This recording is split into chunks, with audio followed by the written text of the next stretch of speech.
guys! Welcome back po ulit sa aking channel. So for today's video ay tungkol po ulit ito sa PopoLive application. Sa mga beginners po dito sa PopoLive app, pag open nyo po ng inyong profile dashboard, meron po kayong makikitang ganito. Itong dalawang coins, yellow and pink coins. So para saan po ba itong yellow and pink coins? So yan po ang ating yun ang aking i-share sa video na ito. Ayan. So, unahin po natin guys itong pink coins. Itong pink coins ay tinatawag na points. Points po siya. Ayan. Ano ang gamit nito? So, ito guys, ang pinaka-goal natin dito sa PopoLive ay kung paano na tayo makakaipon ng points or pink coins. So, ito guys, kapag umabot ng 100,000 ganito or sumobra pa, ayan, pwede mo itong ma-cash out. Ito po yung nawi-withdraw. Ito po yung sinasahod. Ayan. So, saan po ba pwedeng makuha ito, ang points? Dito sa Popo, lalo na sa mga female accounts. So, sa female account po guys, ay meron pong daily task. Yan. Araw-araw po yan. Tasking. Meron po kayo sa regular host. Meron pong 1 hour na solo live at 1 hour na crown seat.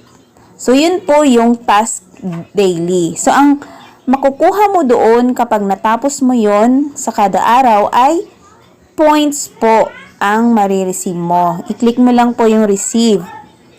Yan, pink coins or points po. Yan, diretso po yan dito. Ayan. So, pangalawa, saan pa ba pwedeng makakuha ng points? Kung meron kang naipon na yellow coins at nakipag-trade ka, yung natanggap mo na trade galing sa ka-trade mo ay dito po yan papasok. Yung gift, kasi ang trade ay magpapalitan kayo ng coins sa pamamagitan ng gift. So, ang gift na matatanggap mo ay dito po yan papasok sa points. Ayan. So, saan pa ba pwedeng makakuha ng ganito? So, kapag nakipag-chat ka, dito guys. Dito po. Pag may nag-message sa'yo at nag-reply ka, yan, click natin yun. Kungari ito. Ayan. May nag-message sa akin. Ayan. Tapos nag-reply ako. Ayan, makaka-receive din po ako ng points. Ayan, 7 points. So, dagdag po yan doon sa iniipon mo yung points. Yan. So, sa pamamagitan ng pag-reply ng mga chat. Pag-reply po guys hindi yung ikaw yung mag-chat. Mag-message una. Every time na mag-reply ka lang po. Kasi kung kayo po ang mag-message, kayo po ang mababawasan ng yellow coins. Pero kung nag-reply ka lang, ayan, pink coins po ang papasok sa'yo or points. So, saan pa ba makakatanggap nito? Kapag umupo ka sa mga panel, sa mga party live po guys, tulad nito. Sa ganito guys ay mga panel po ito. So, kapag umupo ka po sa mga ganito at merong naglaro ng naghagis-hagis, ganon. So, ang marireceive mo po guys ay points po yon. Diretso na po yan sa points mo. Yun yung mga ganyan. So, nahinagisan ka, naka-receive ka ng hagis. Ayan, points po ang papasok sa'yo. Ayan. So, ano pa? Saan pa pwedeng manggagaling itong points?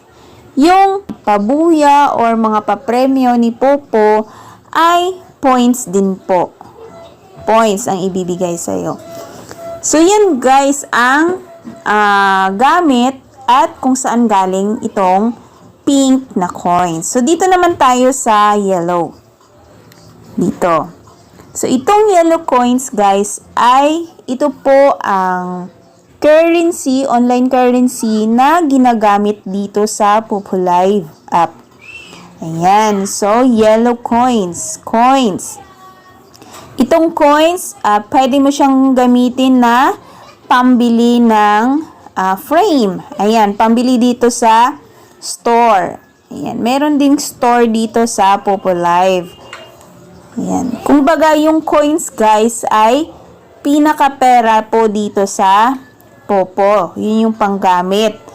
Ayan. Kung gusto mo mag-purchase ng frame, ayan, tapos ng mga wallpaper, ayan, ang gamit po ay yellow coins. Ayan. So, balik na natin dun. Ayan. Ano pa ang gamit ng yellow coins? Ang yellow coins ay ginagamit din na pang-trade. Ayan, pang-send ng gifts. Kung meron kang gustong bigyan ng gift, so, coins po yon. Dapat meron kang coins.